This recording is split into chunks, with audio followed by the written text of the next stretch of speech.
ਵਾਹਿਗੁਰੂ ਜੀ ਕਾ ਖਾਲਸਾ ਵਾਹਿਗੁਰੂ ਜੀ ਕੀ ਫਤਿਹ। ਸੰਗਤ ਜੀ, ਅੱਜ ਦੀ ਵੀਡੀਓ ਵਿੱਚ ਅਸੀਂ ਗੱਲ ਕਰਾਂਗੇ ਕਿ ਗੁਰਬਾਣੀ ਪੜ੍ਹਦਿਆਂ ਜਾਂ ਸਿਮਰਨ ਭਗਤੀ ਕਰਦਿਆਂ ਜੇਕਰ ਨੀਂਦ ਜਾਂ ਉਬਾਸੀਆਂ ਆਉਣ ਤਾਂ ਇਸ ਦਾ ਕੀ ਕਾਰਨ ਹੁੰਦਾ ਹੈ।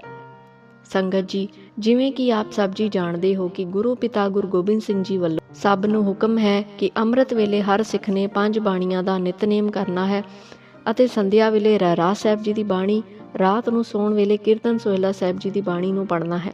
ਇਸੇ ਤਰ੍ਹਾਂ ਇਹ ਵੀ ਹੁਕਮ ਹੈ ਕਿ ਹਰ ਸਿੱਖ ਨੂੰ ਆਪਣੇ ਸਵਾਸਾਂ ਨਾਲ ਵਾਹਿਗੁਰੂ ਸਿਮਰਨ ਵੀ ਕਰਨਾ ਚਾਹੀਦਾ ਹੈ। ਆਪਣੇ ਜੀਵਨ ਵਿੱਚ ਹਰ ਮਨੁੱਖ ਨੂੰ ਦਿਨ ਦੇ 2.5 ਘੰਟੇ ਵਾਹਿਗੁਰੂ ਪਰਮਾਤਮਾ ਜੀ ਦੇ ਨਾਮ ਦਾ ਜਪ ਜ਼ਰੂਰ ਕਰਨਾ ਚਾਹੀਦਾ ਹੈ।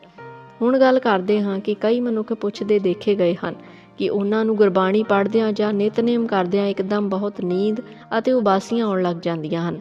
ਇਹ ਸਭ ਕਿਉਂ ਹੁੰਦਾ ਹੈ? ਗੁਰਬਾਣੀ ਪੜ੍ਹਦਿਆਂ ਨੀਂਦ ਜਾਂ ਉਬਾਸੀਆਂ ਆਉਣ ਦਾ ਸੰਕੇਤ ਚੰਗਾ ਹੈ ਜਾਂ ਮਾੜਾ? ਸੰਗਤ ਜੀ, ਆਮ ਤੌਰ 'ਤੇ ਅਸੀਂ ਦੇਖਦੇ ਹਾਂ ਕਿ ਜਦ ਵੀ ਕੋਈ ਮਨੁੱਖ ਅੰਮ੍ਰਿਤ ਵੇਲੇ ਵਾਹਿਗੁਰੂ ਪਰਮਾਤਮਾ ਜੀ ਦੀ ਬੰਦਗੀ ਲਈ ਬੈਠਦਾ ਹੈ ਜਾਂ ਇਸ਼ਨਾਨ ਕਰਕੇ ਗੁਰਬਾਣੀ ਪੜ੍ਹਨ ਲਈ ਬੈਠਦਾ ਹੈ ਤਾਂ ਇੱਕਦਮ ਉਹਨਾਂ ਨੂੰ ਉਬਾਸੀਆਂ ਆਉਣ ਲੱਗ ਜਾਂਦੀਆਂ ਹਨ ਅਤੇ ਹੌਲੀ-ਹੌਲੀ ਨੀਂਦ ਵੀ ਆਉਣ ਲੱਗ ਜਾਂਦੀ ਹੈ, ਜਿਸ ਨਾਲ ਕਈ ਵਾਰ ਸਾਨੂੰ ਗੁਰਬਾਣੀ ਪੜ੍ਹਨ ਵਿੱਚ ਉਸ ਨੂੰ ਗੁਰਬਾਣੀ ਪੜ੍ਹਨ ਵਿੱਚ ਪਰੇਸ਼ਾਨੀ ਵੀ ਹੁੰਦੀ ਹੈ।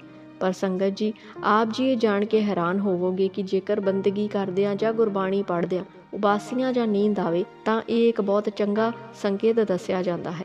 ਪੁਰਾਣੇ ਸਮੇਂ ਵਿੱਚ ਸੰਤ ਮਹਾਂਪੁਰਖ ਆਖਦੇ ਸਨ ਕਿ ਮਨੁੱਖ ਦੇ ਅੰਦਰ ਉਸਦੇ ਜਨਮਾਂ ਦੀ ਮੈਲ ਜਮੀ ਹੈ। 5 ਵਿਕਾਰ ਮਨੁੱਖ ਦੇ ਸਦਾ ਹੀ ਨਾਲ ਰਹਿੰਦੇ ਹਨ, ਪਰ ਜਦ ਵੀ ਕੋਈ ਮਨੁੱਖ ਨਾਮ ਜਪਦਾ ਹੈ ਜਾਂ ਗੁਰਬਾਣੀ ਪੜ੍ਹਦਾ ਹੈ ਤਾਂ ਉਹ ਮੈਲ 5 ਵਿਕਾਰ ਹੌਲੀ-ਹੌਲੀ ਮਨੁੱਖੀ ਸਰੀਰ ਵਿੱਚੋਂ ਬਾਹਰ ਵੱਲ ਨੂੰ ਭੱਜਦੇ ਹਨ।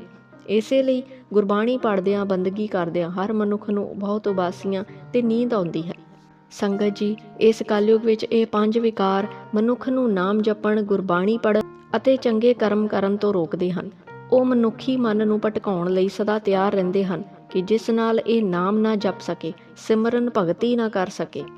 5 ਵਿਕਾਰ ਜਦੋਂ ਵੀ ਤੰਗ ਕਰਦੇ ਹਨ ਤਾਂ ਕਈ ਮਨੁੱਖ ਤਾਂ ਵਾਹਿਗੁਰੂ ਜੀ ਤੇ ਭਰੋਸਾ ਰੱਖ ਕੇ ਨਾਮ ਜਪ ਅਤੇ ਗੁਰਬਾਣੀ ਪੜ੍ਹਨ ਵਿੱਚ ਲੱਗੇ ਰਹਿੰਦੇ ਹਨ, ਪਰ ਕਈ ਮਨੁੱਖ ਜ਼ਿਆਦਾ ਉਬਾਸੀਆਂ ਜਾਂ ਨੀਂਦ ਆਉਣ ਕਰਕੇ ਸਿਮਰਨ ਅਤੇ ਗੁਰਬਾਣੀ ਪੜ੍ਹਨਾ ਛੱਡ ਕੇ ਸੌਣ ਚਲੇ ਜਾਂਦੇ ਹਨ। ਪਰ ਕੁਝ ਨਾਸਤਿਕ ਲੋਕ ਇਹਨਾਂ ਗੱਲਾਂ ਨੂੰ ਵਹਿਮ ਭਰਮ ਦੱਸ ਕੇ ਤਰਕ ਵਿਤਰਕ ਕਰਨ ਲੱਗ ਜਾਂਦੇ ਹਨ, ਬਹਿਸ ਕਰਨ ਲੱਗ ਜਾਂਦੇ ਹਨ। ਪਰ ਸੰਗਤ ਜੀ, ਅਸੀਂ ਆਪ ਜੀ ਨੂੰ ਜੇ ਸੌਖੇ ਤਰੀਕੇ ਨਾਲ ਦੱਸੀਏ ਤਾਂ ਇਸ ਪੂਰੀ ਦੁਨੀਆ ਤੇ ਹੀ ਨਹੀਂ, ਪੂਰੇ ਖੰਡਾ ਬ੍ਰਹਮੰਡਾਂ ਤੇ ਵਾਹਿਗੁਰੂ ਪਰਮਾਤਮਾ ਜੀ ਦੀ ਹਕੂਮਤ ਹੈ। ਪਰ ਇਸ ਕਲਯੁਗ ਅਤੇ ਇਸ ਦੇ 5 ਵਿਕਾਰਾਂ ਜਾਂ ਹੋਰ ਜਿੰਨੇ ਵੀ ਵਿਕਾਰ ਹਨ, ਇਹਨਾਂ ਦਾ ਦਾਇਰਾ ਕੁਝ ਸੀਮਿਤ ਜਗ੍ਹਾ ਤੱਕ ਹੀ ਹੈ, ਜਿਸ ਕਰਕੇ ਇਹਨਾਂ ਦੀ ਤਾਕਤ ਵੀ ਕਿਸੇ ਹੱਦ ਤੱਕ ਹੀ ਹੈ। ਪਰ ਵਾਹਿਗੁਰੂ ਪਰਮਾਤਮਾ ਜੀ ਤਾਂ ਬੇਅੰਤ ਹਨ। ਉਹਨਾਂ ਦੀ ਕਿਰਪਾ ਅਤੇ ਤਾਕਤ ਦੀ ਹੋਂਦ ਦੀ ਕੋਈ ਹੱਦ ਨਹੀਂ ਹੈ।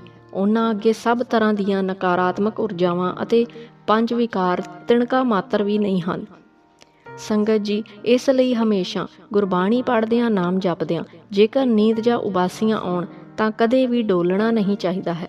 ਵਾਹਿਗੁਰੂ ਜੀ ਅੱਗੇ ਹਮੇਸ਼ਾ ਅਰਦਾਸ ਕਰਕੇ ਹੀ ਆਪਣੀ ਬੰਦਗੀ ਅਤੇ ਨਿਤਨੇਮ ਨੂੰ ਸ਼ੁਰੂ ਕਰਨਾ ਹੈ, ਜਿਸ ਨਾਲ ਆਪ ਜੀ ਤੇ ਵਾਹਿਗੁਰੂ ਜੀ ਦੀ ਬਹੁਤ ਕਿਰਪਾ ਅਤੇ ਬਖਸ਼ਿਸ਼ ਹੋਵੇਗੀ। ਆਸ ਹੈ ਆਪ ਜੀ ਨੂੰ ਅੱਜ ਦੀ ਵੀਡੀਓ ਚੰਗੀ ਲੱਗੀ ਹੋਵੇਗੀ। ਵੀਡੀਓ ਚੰਗੀ ਲੱਗੀ ਹੋਵੇ ਤਾਂ ਵੀਡੀਓ ਨੂੰ ਲਾਈਕ ਅਤੇ ਸ਼ੇਅਰ ਜ਼ਰੂਰ ਕਰਿਓ। ਵਾਹਿਗੁਰੂ ਜੀ ਕਾ ਖਾਲਸਾ ਵਾਹਿਗੁਰੂ ਜੀ ਕੀ ਫਤਿਹ।